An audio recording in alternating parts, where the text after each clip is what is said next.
All right, got it mostly pulled apart. Motec, all that is out of there. You can see the problem here. We found it is this is already, I already pulled it off a little already and unbolted, but the back bolt that holds down the fuel rail backed out and then allowed the injector from the pressure to get pushed up and then sprayed fuel all over back here. And then it probably caught the turbo over here, spill, you know, from the heat, and then ignited. So right now I'm working on just getting all the parts together, which I have a lot of parts. I'll do a little tour inside the house of parts. Here's the blue fender. It's gonna get wrapped in a flat black, but that's the only way you can get a fender right now. And they're pretty cheap. Rocky Mountain ATV got those for I think 40 bucks a piece. I have both of them. The other one's down in here.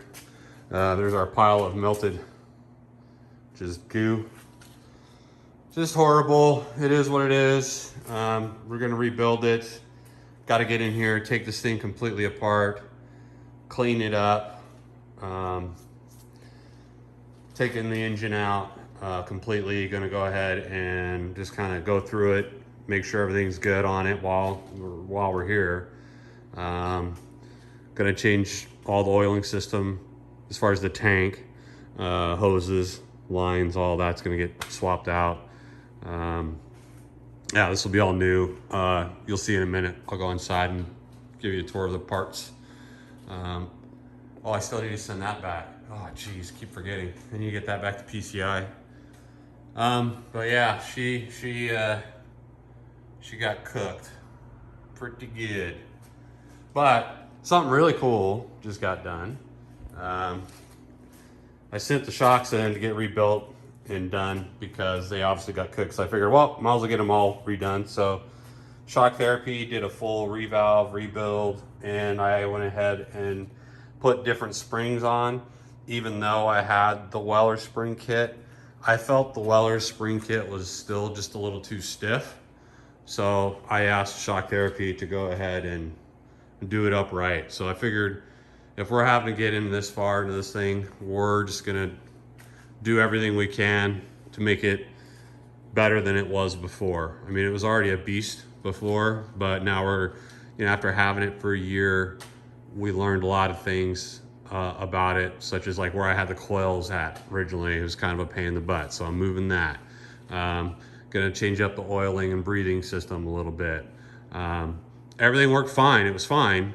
It's just, I want to change it up, make it look a little nicer, have some better components in here, better cooling, because we noticed it was struggling to keep cool quite a bit. It was pushing a lot of the fluid out because it would just boil up in that radiator. The factory, if you're doing a turbo, these radiators are just not good. Yeah, you got to upgrade the radiator for sure. There's not enough capacity. There's not enough passes it does. It's just, I mean, you'll see it's just thin, tiny compared to the CVR one that we're going to, that you'll see in a second here in the parts table. But anyway, that's where I'm at now. Like I said, the next step is just to get the motor out and then get it all cleaned up. I have to replace the axle because it got all burnt. I mean, I'll rebuild it. I have 2 spare rear axles, so I'm just gonna go ahead and replace both axles. Why not? And then rebuild these and have them as backups. The drive shaft boot here from the Avenger driveline also took a little heat, so I'll replace that. The driveline itself is okay, but pretty much all the wiring is cooked. I mean, there's even the cooking. I need to replace those alternator wires anyway. Those are garbage. So all the wiring from, as we said in the first video, from the here back has got to get replaced. So did get a used wiring harness. You can see there's all the parts here. They're burnt to a crisp with the coils, air filter, the intake pipe is all just charred up. That'll wash out though, so I'm not worried about that. But there's a donor harness and some other parts. The muffler is pretty cooked, but I'm gonna try to clean it up. And the exhaust pipe is all messed up, but I have a spare O2 sensor, so I'm not too worried about that. But man, really feel bad about this. This is John Reed from JT, or not John Reed, I'm sorry, John Thompson from JTE Engineering made this for me, and I'm gonna do really the best I can to get that back to where it was. But I got all dirty, and the blow up valve, the tube, everything. Turbo is all disgusting and dirty. So it's gonna be a lot of cleaning and scrubbing going forward here. So once I have the engine out, and maybe as we're putting new stuff in, I'll do videos going forward. But I need to get this all out so I can really get in here and scrub it all and possibly paint where there's like blistering, right? We got some blistering of the powder coat here. It didn't go through, which is amazing. I don't know how it didn't, but it didn't. The only area that I see that got really hot on the powder coating was this bar here, but it's still kind of there. I don't know. We'll find out after I clean it all, and then I'll do another update. We'll go from there. But for now, let's go inside. I'll show you all the parts, some of the exciting stuff that we plan on putting on here. It's not gonna make it any faster, but it'll make it look nicer. It'll run a little bit better, be a little bit happier, cooling wise, especially. We're also gonna add a coolant and pressure, and then oil temp, or coolant temp and pressure, and oil temp and pressure, and then log all that stuff through the Motec, and then I could probably get it to go up on the dash there. The main reason for the coolant pressure is to give us an indication if we have a head lifting or a valve gasket, or I'm sorry, head gasket that's going bad. It'll spike in the coolant pressure. And then oil pressure and temp is obviously, since I'm going to be going with a 6-quart, doubling the capacity of the tank, I want to make sure the oil is nice and warm before you get on it. If it's not, then you can do a lot of damage to the seals and stuff in the motor, so it's not good to do that. So anyway, that's that for now. Let's go in and look at some parts. All right, decided to keep working on it. So it looks like I have everything undone, ready to go. Pull the motor out is the last thing. So I gotta pull that bracket off, and then the 2 bolts there, and then she'll be ready to come out.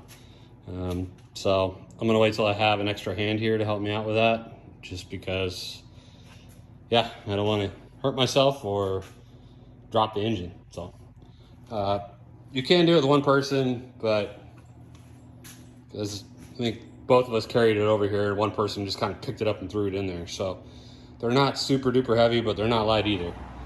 And I'm not getting any younger. But hey, we got all the wires and everything out of the way. Throttle cable's off, all that stuff's off. Got all the burnt harness stuff down here that I'll have to go through and get all done. Fuel system's gonna get redone. So anyway, this is what it looks like when she's getting ready to get out.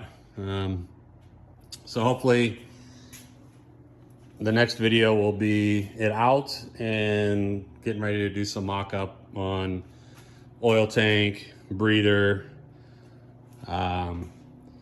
over coolant tank will be here, and then the expansion tank will be here. Radiator will be in its factory location. Oh, there is one thing. The little rubber bumpers here, if anybody knows where to get those, because I checked on Rocky Mountain and they didn't have any. They look like this, these guys here.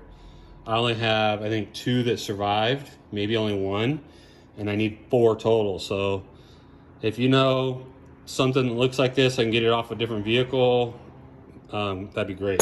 I need those. Anyway, ordered a new piece that comes up here that goes across. That's for the radiator mount, because that one got cooked and it's got plastic all over it, and I'm just not able to get it all off. And then I order new grommets for the upper part because they're all burnt as well. And yeah, just all these little bits and pieces. I got to get a new antenna, a light bar for the rear, but that'll be later, I think. I don't know. We'll see how it goes. I'm going to take my time on this build, or rebuilding this. I'm not going to rush it too much. I definitely want to try to get out this year. That's the goal. But if it doesn't happen, it doesn't happen. You know, I'm actually relying on other people and, you know, their gracious kindness. So I don't want to put them out, especially, you know, Joshua at Ross Performance Group has really helped me out a lot with the engine and the wiring, and he's got a business to run. So his business and his life is priority one, and I'm kind of on the back burner, and I completely 100% agree and expect that. So we'll get it done, but little bit by little. And I'll try to update as I do things. So while the engine's getting looked at, I'll go in here and start maybe doing the fuel system and getting it ran and some stuff where it mocked up where I want it, and then kind of think about, especially on the mounting over here for the tanks.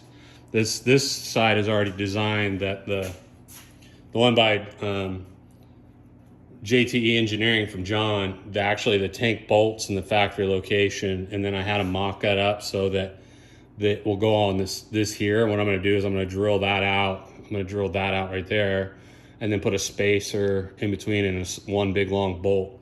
So there'll be a tank, the overflow tank here, and then the expansion tank here. So it'll look pretty cool, and it should work out pretty well. Yeah, that's it. You know, there's all the melted parts again still, and I think I'm gonna call it a day, and I will see you guys next time. Okay, so here's some of the parts that will be going on. As mentioned, the CBR radiator. Got new or some used plastics from RDM 760 that was in the last video in the YouTube comments. Got in contact with me, said he had plastics, sent over pictures. I gave him some money, he shipped it out here. Thank you so much. I got it pretty quick, I'm happy, thank you. Also, John at jteperformanceengineering.com hooked me up with a coolant tank, and then made this expansion tank for me for my intercooler, because I run water to air instead of air to air. So that's pretty cool. I'm gonna upgrade the oil to have pressure and temp sensor. We're also gonna do that on the coolant as well, temp and pressure, just so we can monitor if there's any problems with head gaskets. The Motec's still here, it's inside for now. Josh Ross at Ross Performance Group in Auburn, Washington is working on repairing the wiring harness right now for me, getting that all set up. Got the new coils, a new coil holder, some factory little parts that we need that you can't get anywhere. I got some hoses, some fittings, a new fuel filter and the holder that keeps it cool. Oh yeah, the little hoses that are these odd shaped hoses. So got all that stuff that need. A new fuel pressure regulator from 4 Innovations. This is the F2i. Pretty nice unit. Oh yeah, the Peterson oil tank, and then also the Peterson breather as well for that I have. And then upgrading the fuel rail to the Injector Dynamics one-piece billet black fuel rail. Probably not necessary, but it'll look good, and I figured if I'm already in there, I'll do it. Got fuel lines, fittings, all that stuff. So getting pretty close to having everything I need. I discovered one issue while taking the engine out or getting ready to take it out, is the alternator that I have, the alternator bracket that bolts to the flywheel area. Three of the bolts were seized in there, and then the head stripped out and had to drill them out, and it was a pain. So I'm going to look for an alternative solution to that, because that was not fun. But other than that, everything's going smoothly. Just going to keep plugging away, and I'll get more videos for you guys soon and keep you updated. Anyway, thanks everybody that's made comments, liked, subscribed, shared, and helped out. I really do appreciate it quite a bit. Thank you. And that's, like I said, John at JTE Performance Engineering, Josh Ross, especially at Ross Performance Group, and then the viewers itself that have reached out and said, hey, I have some of that stuff for you. Great. Thank you so much. I appreciate it. Anyway, we'll see you on the next one. Stay safe.